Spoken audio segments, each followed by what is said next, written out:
Shalom Bapak Ibu Saudara yang terkasih dalam nama Yesus Kristus. Salam sehat, Tuhan Yesus memberkati kita sekalian. Saudaraku, sebelum kita mendengarkan renungan hari ini, marilah kita bersatu di dalam doa. Kasih karunia dan damai sejahtera dari Allah Bapa kita dan dari Tuhan Yesus Kristus menyertai kamu. Amin. Saudara yang terkasih, renungan bagi kita pada hari ini sebagaimana tertulis dalam Yakobus 5 ayat 3. Emas dan perakmu sudah berkarat dan karatnya akan menjadi kesaksian terhadap kamu dan akan memakan dagingmu seperti api. Kamu telah mengumpulkan harta pada hari-hari yang sedang berakhir. Demikian pembacaan isi firman Tuhan. Saudara yang terkasih, harta duniawi memang perlu. Ya, memang perlu. Tapi bagaimana kita meletakkan hati kita tetap bahwa yang paling perlu adalah harta sorgawi. Yaitu apa? Keselamatan yang telah diberikan oleh Yesus Kristus dalam kehidupan kita. Maka saudaraku yang terkasih, firman Tuhan hari ini menegur kita, mengingatkan kita tentang harta duniawi. Supaya jangan terfokus untuk itu terus. Supaya tidak meletakkan semangat karena itu saja. Apalagi saudara terkasih, di masa pandemi COVID-19 sekarang, sungguh kita diingatkan bahwa memang tidak terasa orang yang memiliki banyak karena hingga penyakit itu tiba-tiba bisa saja dipanggil oleh Tuhan. Artinya apa? Bahkan mau buat acaranya sekalipun, mau buat adatnya sekalipun, mau melakukan yang baik sekalipun anak-anaknya pada masa terakhir kematiannya tidak bisa. Selain daripada hanya membawa peti yang sesuai ukuran badannya. Artinya benarlah firman Tuhan hari ini ketika diingatkan kepada kita bahwa semua emasmu, semua perakmu, semua hartamu adalah akan berkarat. Artinya adalah tidak pernah menjadi kekal.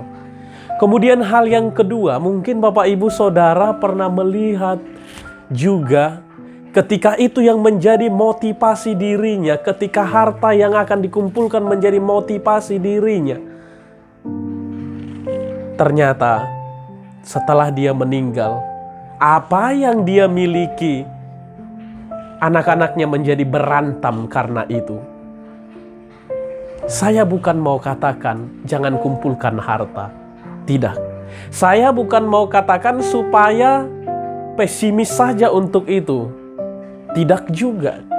Saya tidak katakan dan firman hari ini tidak melarang untuk semangat mencari kehidupan sehari-hari atau menabung. Tidak salah dan tidak dilarang. Tidak. Tapi bagaimana firman hari ini mau memastikan kepada kita bahwa memang motivasi utama kita harus terus mengarahkan pada satu hal, yaitu tetap berbuat kasih. Kasih, merespon kasih Tuhan dan menunjukkannya kepada sesama. Ketika kita memiliki harta, ketika kita dipercayakan Tuhan harta duniawi, maka ada tanggung jawab di dalamnya, yaitu berbagi kepada sesama, peduli kepada sesama. Jangan menjadi kesombongan, jangan menjadi tinggi hati. Karena apa? Kita mau melihat kisah berikut ini, saudara yang terkasih.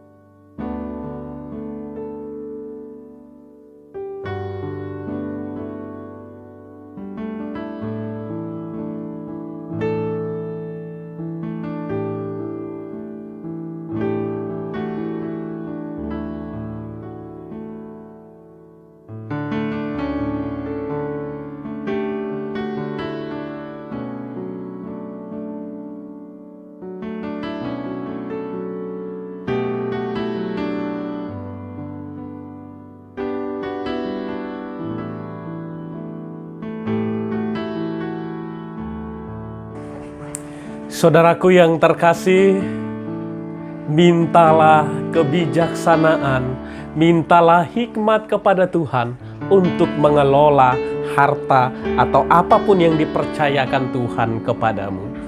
Supaya apa? Supaya kita bisa memakainya dengan baik. Supaya kita memakainya untuk kebaikan dan kemuliaan nama Tuhan. Jangan sampai hartamu yang menyesatkan dirimu. Jangan sampai apa yang kau miliki membuatmu menjadi susah tidur, menimbulkan penyakit-penyakit yang baru.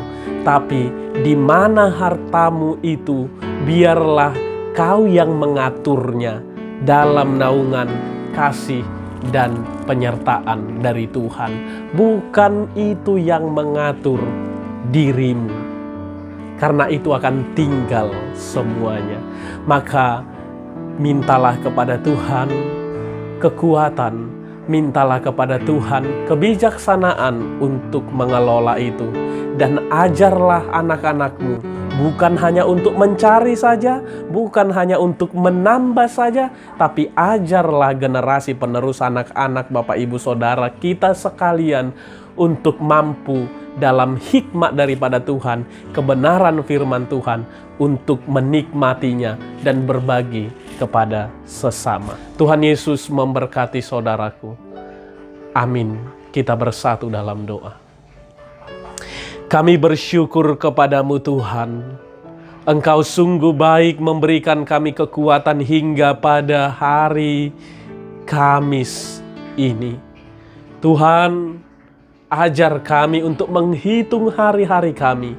Ajar kami untuk bersyukur akan hari-hari kami itu juga. Dan ajar kami Tuhan untuk memakai segala pemberian-Mu dengan baik Tuhan.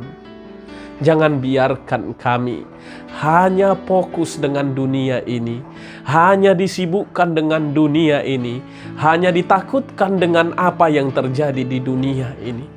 Tapi biarlah kami membuat prioritas dalam kehidupan kami, membuat sumber semangat dalam hidup kami, yaitu ketika Tuhan memberikan keselamatan yang kekal itu dalam kehidupan kami.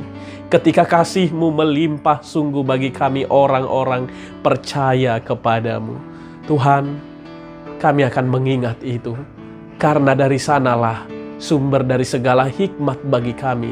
Ketika kami mengingat bahwa semuanya berasal dari Tuhan, maka kami dimampukan untuk mengelola setiap pemberian Tuhan dengan baik.